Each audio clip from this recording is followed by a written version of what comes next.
I'm Leon Todd for G66. Welcome to another Tuesday Tone Tip. Today's video, we're going to be talking about maybe the most iconic guitar effect of all time. And if it's not the most iconic effect, it's definitely the second most iconic effect behind distortion. We're of course talking about wah. What I want to do is I want to show you how to dial in a really natural sounding wah tone without the need for an external expression pedal. This one is super handy if, like me, sometimes you forget your expression pedal at home when you get to a gig, or you're in a situation like I am at the moment where I'm staying in a hotel room with my FM3, but I don't have my expression pedal handy. Or maybe you just don't want to have to carry an expression pedal around and you want a great sounding wah tone every now and then.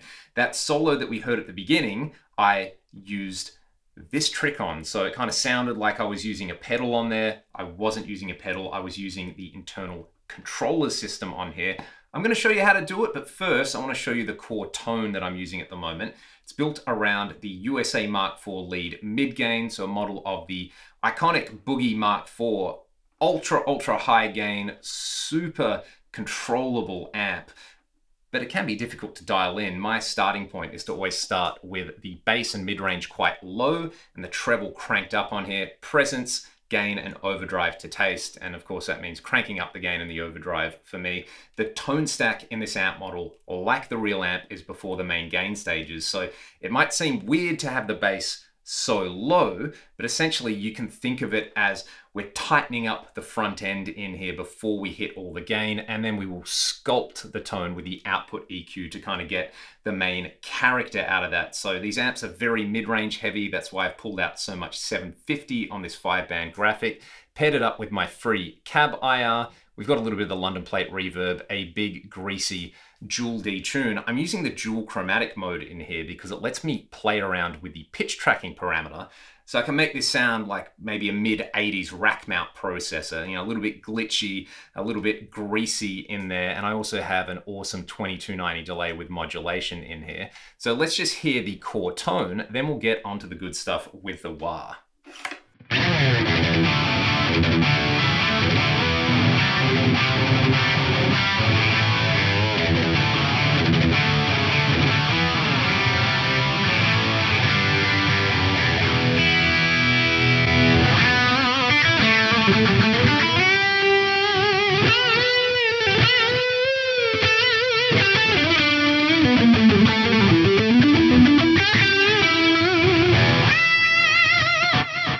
Now that sounds absolutely glorious and I could play with that all day. We saw for the lead sound, I'm just using exactly the same settings on the amp on channel B, but with the fat switch engaged, which does exactly what it says on the label. It makes everything sound smoother and fatter.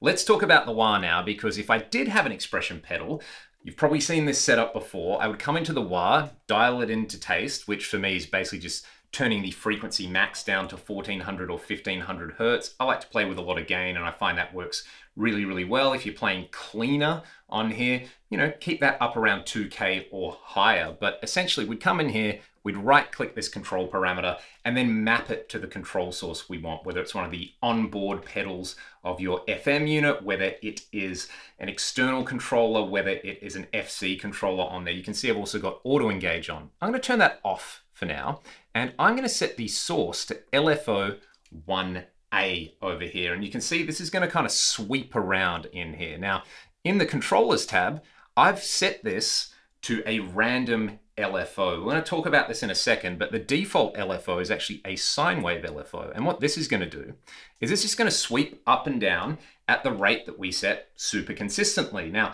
I don't think this sounds bad, but I don't think it sounds like somebody using a wah pedal. No matter how consistent somebody is, they probably aren't going to sweep up and down at the same rate. And furthermore, when I use a wah, I don't like it to just go kind of rhythmically in time with the music. I use it more as a tone shaping tool.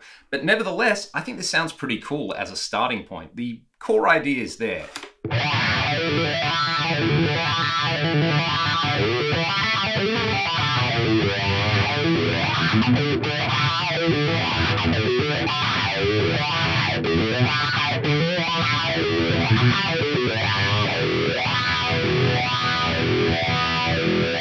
Let's navigate back to that controllers tab, and we're going to use the random LFO now because I do want this to sound a little bit more random and unpredictable. I'm going to turn the rate up as well, and we can see on the control parameter for the wah now, this is jumping around unpredictably.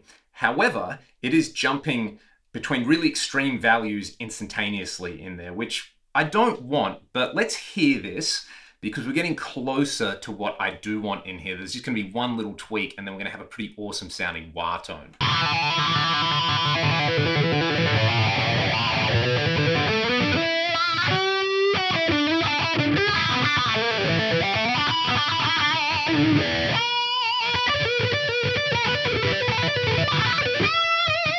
So it is a lot more unpredictable, but again, it's kind of unrealistic in another way. On a real wah pedal, you still have to travel back and forth between the extremes. So the way we can emulate that is to go to this control parameter, right click it again, and we see here we have attack and release on here for the damping. So what this is going to let us do is control how quickly this random LFO jumps around on this particular parameter. Now, I normally like to start with about an attack and release of 120 milliseconds and then kind of fine tune it to taste on there. So what this is going to do, and you can kind of see on this little modifier graph, and you'll see it on the control parameter, is rather than jumping between extreme values, it now moves smoothly between them. And this is what I used at the start of the video. I'll let you hear it with just the, I'm not going to call it a dry sound, but the tone without delay and then the tone with delay in the amp foot switch. Sorry, fat switch on. Let's hear that.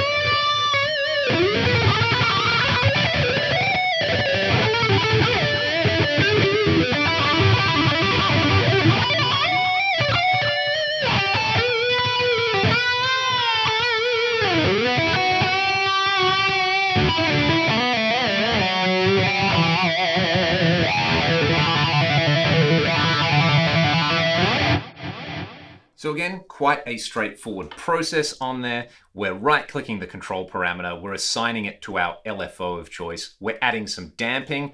Like I said, you can try and tweak these to your taste, maybe go as high as 200 milliseconds on attack and release and maybe as low as 50 to 80 milliseconds on there. And then we're going to assign it to the random LFO on here. Try the rate somewhere, I think, between maybe 2 and 4 hertz on there. I've gone right in the middle with 3. You can also try other LFOs and ultimately cater this to your taste, because that's the most important thing with this. And as I say all the time, the really powerful thing about the FM3, FM9, and AXFX3 is they let you find your sound. And you know, there's no pedal out there that you can buy that will let you do what we're doing with a single block in here and a single controller, but it can sound so amazing. And I've been loving just having access to wah here without an expression pedal. So I'll play you all out with a little bit more of that jam from the start. If you've got any questions, let me know in the comment section below. Links to my blocks and my free IR are in the video description. I hope you all have a fantastic week, and I will see you all on the next Tuesday Tone Tip.